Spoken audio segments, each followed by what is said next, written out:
হাতি এবং বন্ধুরা। একদিন একটি নিঃসঙ্গ হাতি বনের মধ্যে দিয়ে যাচ্ছিল। সে কিছু বন্ধু বানাতে চেয়েছিল, তাই সে কাছাকাছি থাকা পশুদের কাছে গেল। প্রথমে সে একটি গাছে একটি বানরকে দেখতে পেল।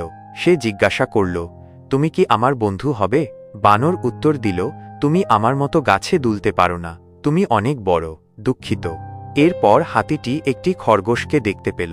সে জিজ্ঞাসা করল, তুমি কি আমার বন্ধু হবে? খরগোশ বলল, তুমি আমার গর্তে ঢুকতে পারবে না, তুমি অনেক বড়, দুঃখিত। তারপর হাতিটি একটি পুকুরে একটি ব্যাঙের সাথে দেখা করল। সে জিজ্ঞাসা করল, তুমি কি আমার বন্ধু হবে? ব্যাঙ উত্তর দিল, তুমি আমার মতো লাফাতে পারো না, আমরা খুব আলাদা, দুঃখিত। হাতিটি দুঃখিত এবং নিঃসঙ্গ বোধ করল, কিন্তু সে বনের মধ্যে দিয়ে হাঁটতে থাকল। হঠাৎ সে বিকট চিৎকার শুনতে পেল। সব পশু ভয়ে দৌড়াচ্ছিল।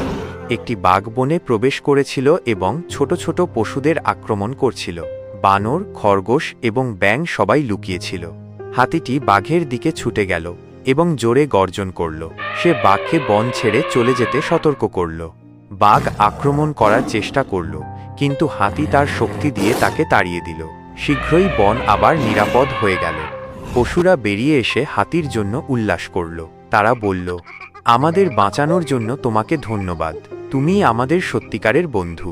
হাতি হাসল। এখন তার অনেক বন্ধু ছিল যারা তাকে যেমন ছিল তেমনই গ্রহণ করেছিল।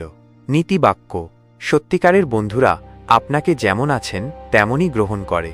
সবারই কিছু বিশেষ গুণ থাকে যা তারা দিতে পারে।